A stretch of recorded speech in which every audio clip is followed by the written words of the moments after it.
Coming up on Mountain News this morning, students, parents, and educators come together to express their support for the controversial school choice policy here in Kentucky.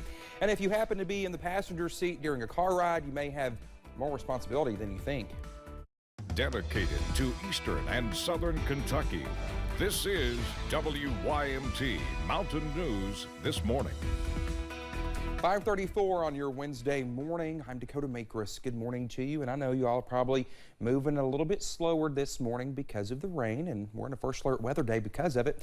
Brandon, good morning to you. Good morning. It is a first alert weather day, not because we're expecting a major impact from all this, but it's the amount of the cold air and warm air and the amount of precipitation we're going to see in the next couple of days. I didn't say that right, but I'll explain it a little bit better here in just a minute. You'll get what I'm talking about here just a little bit. So again, this morning it's the heavy rain. It's the diversity of systems that we're going to see in the next couple of days. There we go. I got it right that time. But again, heavy rain falling across parts of the area this morning, even some snow up to our north. We still need to take a look at that Moorhead camera, which we'll have for you here a little bit later in the newscast at 5:30 main weather. But again, we're looking at Pikeville this morning, US 119, US 23, some wet roads over there. They're close to 40 this morning. And the rest of the region, Jacksboro is out right now, but Clintwood, Grundy, Wise, and Hazard, and also Moorhead, watching all those because they're right there in that transition zone. Moorhead a little bit warmer along with Wise, but still at 36 earlier, I did see a little bit of rain and snow trying to mix here in Hazard on the way in. From yesterday, we are double digits warmer in the southern counties than this time yesterday morning. We're warmer everywhere, but a little bit cooler, so to speak, up toward places like Richmond, Moorhead, even Hazard.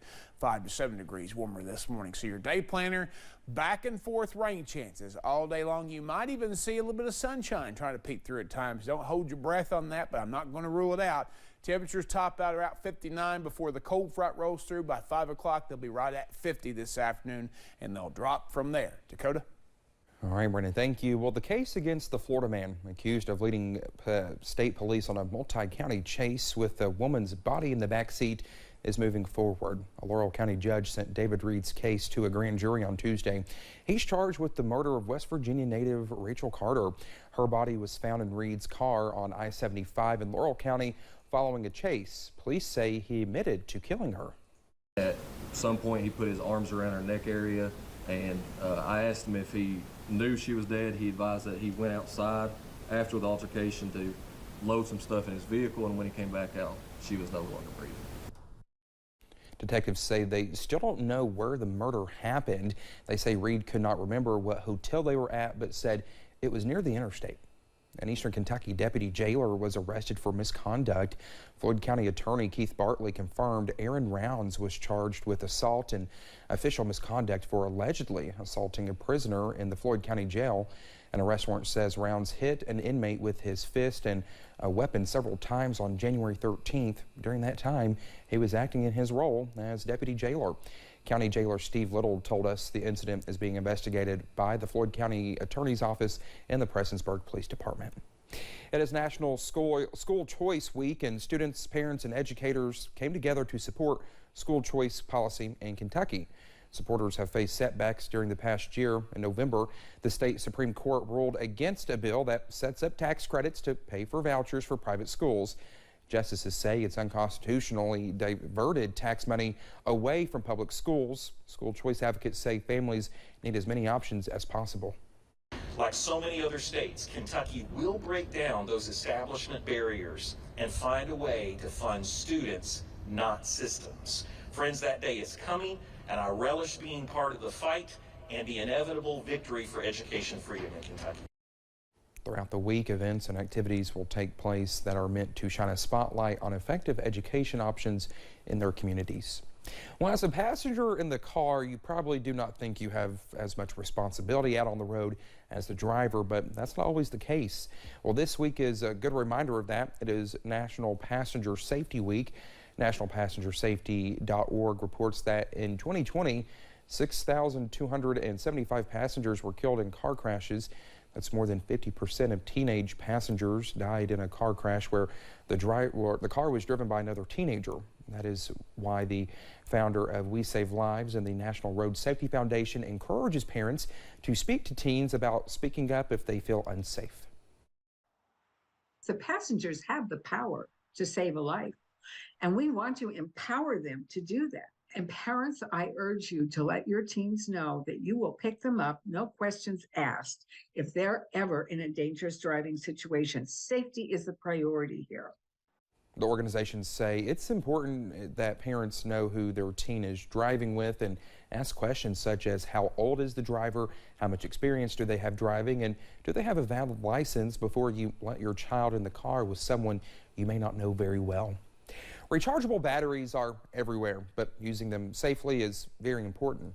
Well, they are found in power tools, laptops, and even your cell phone. But when they are not handled properly, they can cause fires. Fire experts say they see firsthand what can happen when a battery faults out. A lithium-ion battery on a small scooter actually set a building on fire. Some tips to safely use rechargeable batteries: always read the instructions, check the battery for any damage, keep batteries away from water, and remove the batteries once they are fully charged.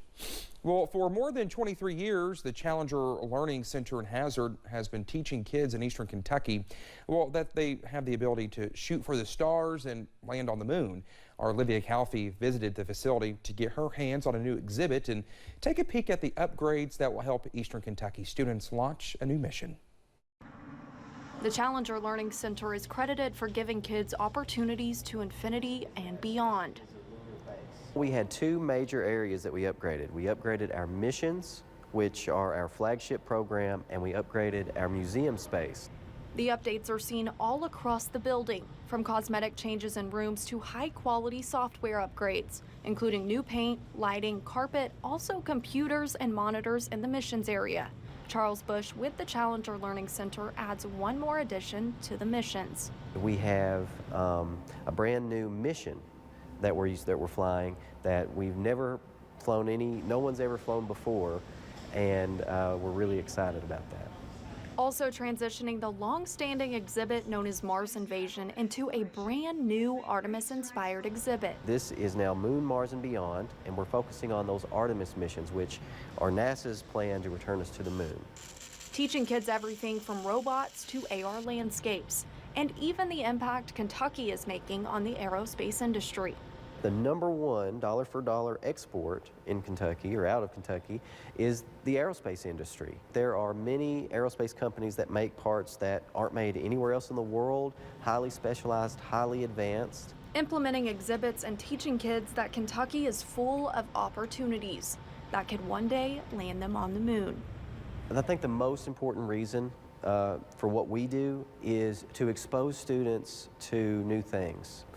And when we can expose these kids and let them know that, when they're getting their hands on it and they're experiencing this stuff firsthand, that, hey, you can do this. This can be you if you want it to be.